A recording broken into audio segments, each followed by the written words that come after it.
All right, monitoring your blood sugar. This is a tool that you absolutely need to have in your tool belt, no matter who you are. I don't care if you are diabetic or not.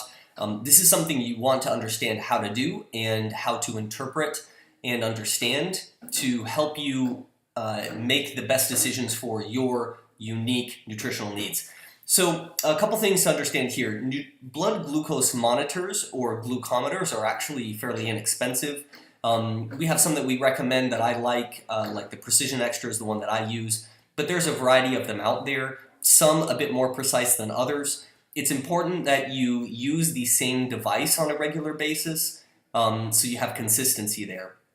The device is maybe the size of, I don't know, a fourth of your cell phone, and then you'll get little strips which you will use for the actual test.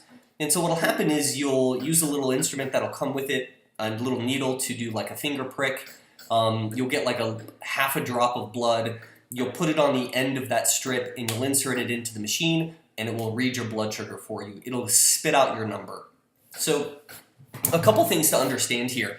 There's a number of times when in my opinion, should test during the day. Initially, as you're getting used to things, you'll be wanting to test pretty regular. But then later on, once you've got a certain subset of data, you'll only necessarily need to test any new changes or new variables that you're looking at. Blood sugar is important, one, because we know that having blood sugar regulation problems, chronically high blood sugar, etc., is going to lead you to some disease processes and ultimately to a lot of big issues that we're facing today, like diabetes and cardiovascular issues. Not to mention that extra blood sugar is going to be creating an inflammatory process. It's going to be damaging things like your liver, joints, etc. And so we know that one of the best things you can do for your health and for your longevity is make sure you've got good blood sugar regulation.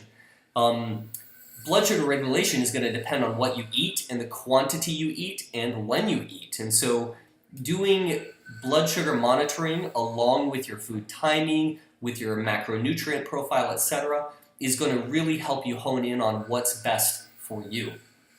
I recommend testing your blood sugar at a couple different times. One, before your first meal of the day. So if you're doing like intermittent fasting, for example, say you had an 8-hour feeding window and you had breakfast at 8 a.m. and then you had lunch at like 2 and then you were done, right? So then essentially you were doing an intermittent fast, right? So you skipped dinner, you went to sleep, you woke up, and at 7:59 before breakfast the next day, you check your blood sugar. That'll let you know kind of where your body has reset to. Ideally, that's around 80, 85, no higher. Many people, if they are, depending on what their macronutrient profile is and depending on how insulin sensitive they are, many people could be lower than that and still be very, very healthy. But definitely you don't want to be higher than that. The other thing that I recommend is testing what's called a postprandial or like an after your meal test. Usually about 90 minutes or so after you finish eating that meal, you want to test your blood sugar, and that will tell you, again, how well your body is resetting or responding to that meal you just had. If you had a high sugar meal, whether it was quantity or whether it was the macronutrients involved, like very high carbohydrate or refined sugars, or it was just a lot of grams of sugar, too much for you, you may notice that your blood sugar is very high when you do that 90-minute postprandial test.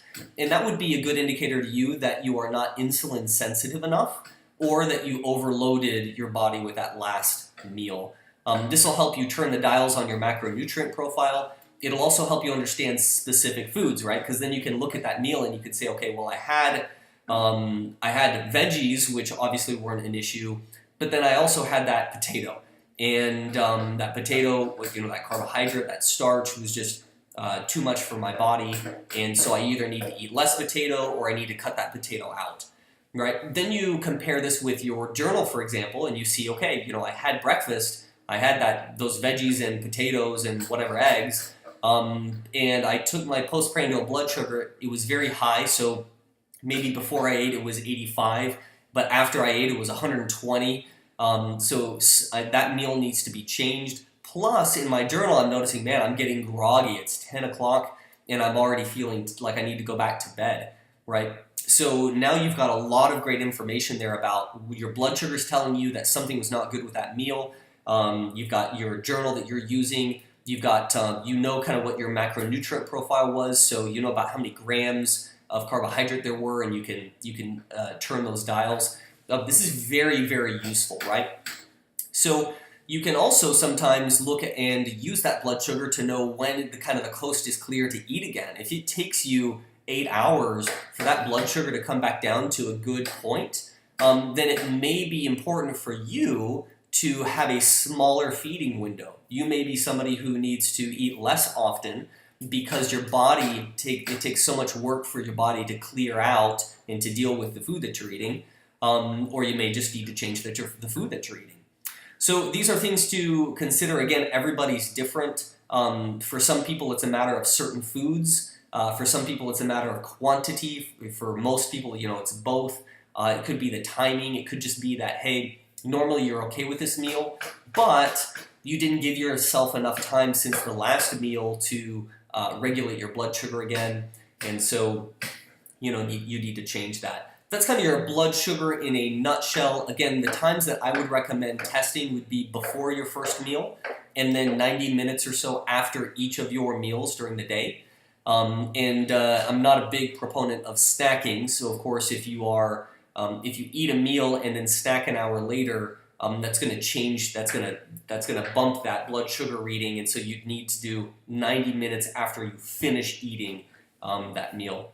But that's blood sugar monitoring. If you have any questions, let me know. Definitely something that everyone should be doing, especially as they start practicing their nutrition. This is absolutely a tool that you need to have in your tool belt.